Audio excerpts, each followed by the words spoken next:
Hi, today I'm going to tell you one of my favourite folk stories. It's called Rumpelstiltskin. In a faraway land, a long time ago, there lived an old farmer who had a young daughter.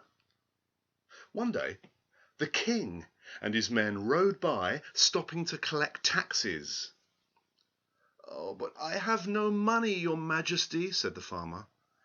"I do, however, have a beautiful daughter." My only true desire comes from money," the king said.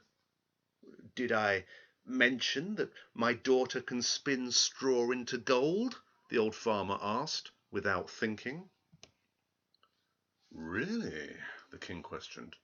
"Well, bring her to my palace tomorrow, and I will put her to the test." And so the farmer sent his daughter away to the king's palace. And when she arrived, the king took her to a room filled with yellow straw, and in the center of the room sat a spinning wheel. "Spin this straw into gold before sunrise. If you fail, you will be punished by death," the king stated. And he locked her alone inside the room filled with yellow straw. The girl, having no idea how to spin straw into gold, began to cry. Suddenly the girl heard the door creak open slowly, and in walked a strange little man. "Good evening," he said. "May I ask why you are crying?" I have to spin this straw into gold," she explained, "and I don't know how." The funny little man pondered. "I know how to spin straw into gold." "You do?" cried the girl. "What will you give me if I spin this straw for you?" he asked slyly. I will give you this necklace. Take it, she replied. And the odd little man took the necklace. He grabbed a handful of straw and sat down at the spinning wheel. Went the wheel until the entire room was filled with gold thread. And then, humming a funny tune, the odd little man danced out of the room. And when the king came back at sunrise, he was amazed to see the room filled with gold. However, so much gold only made the king greedier than ever. And now he took the girl into an even larger room filled with yellow straw. "Spin this into gold, and I will let you live," the king ordered. And again he locked the girl all alone in the room filled with straw. She cried and cried until she heard the door slowly creak open. "What will you give me in return for spinning this straw into gold?" the strange little man asked. "I will give you the ring from my finger," she said finally. The little man took the ring, and he grabbed a handful of straw, and he sat down at the spinning wheel. Went the wheel until the entire room was filled with gold thread. Humming and dancing, the little man left the girl once more. And when sunrise came again, the king was even more amazed to see so much gold. Delighted and even greedier, the king led the farmer's daughter into the largest room in the palace. This room was filled to the ceiling with yellow straw.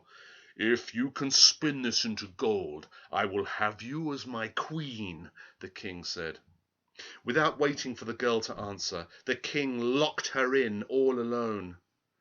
And without time to cry, she heard the door creak open, and the funny little man danced his way into the room. "What will you give me if I spin this straw into gold?" "Oh, I have nothing left to give you," she cried. "I know," he said suddenly. "If I spin this straw into gold, promise me your firstborn child when you are queen." And without thinking, the girl promised the little man her first child once she was queen. She assumed that he would forget the deal, and so she happily watched him spin all the straw into gorgeous gold thread. And as the funny man left the room, the farmer's daughter hoped that she would never see him again. In the morning, the king was happy to see his palace's largest room filled with gold. The king and the farmer's daughter were married immediately, and later that year the new queen had a beautiful baby boy. She had forgotten about her promise to the funny little man, and so one day, while she was rocking her baby to sleep, she was shocked to hear the door creak open. The little man danced into the room and said, "Now give me what you promised, my queen." The queen was horrified at the thought of handing her beloved child over to the odd man, and so she attempted to bribe him with gold and money. "No, no, no. I would like what you promised me," he said.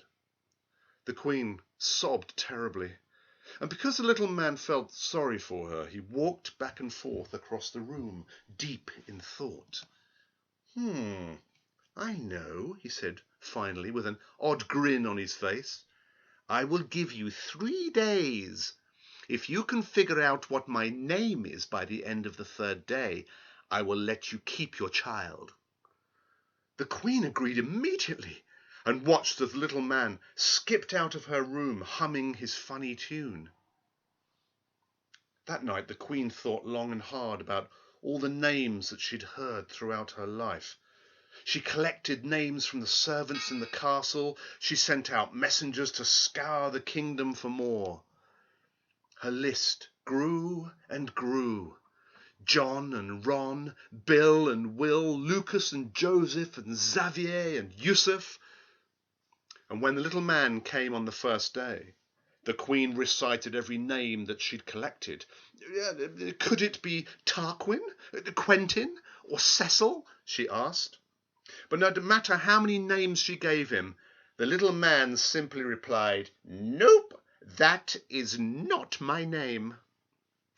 On the 2nd day, the queen asked the people of the countryside nearby, and when the little man came again, the queen recited these names.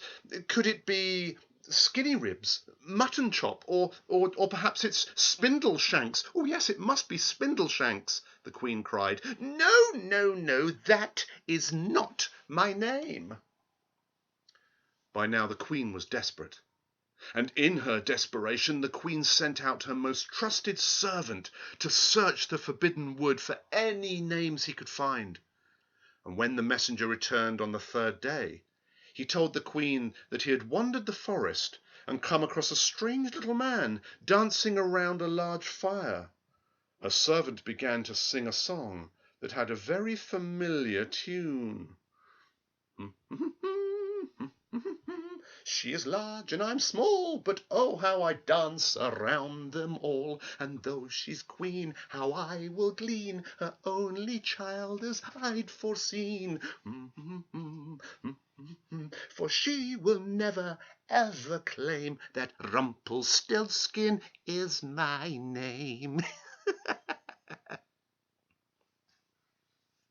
The queen recognized the tune as the one that the strange little man had always been humming. She herself danced around the room, happy with the news. And moments later, the little man bounced into her room. "Well, my queen, what is my name?" he asked, with a sly grin on his face. The queen thought, walking back and forth across the room. "Oh, you said it wasn't Bill or Will? Could it be Phil?" she asked. "No, that is not my name," the man replied. "And you said it wasn't John or Ron? Could it be Juan?" "No, that is not my name," he replied, tapping his foot impatiently. "Well, could it be, by any chance, Rumpelstiltskin?" What? Impossible! It's not fair!" the little man screeched angrily, stamping his foot right through the floorboards. He fell into a fit of rage. He smashed and he kicked the walls, and he bumped his head. He smashed and thumped and bumped and jumped. And then, so blind with anger, the strange little man jumped right out of the Queen's window. And he was never, ever, ever seen again. The end.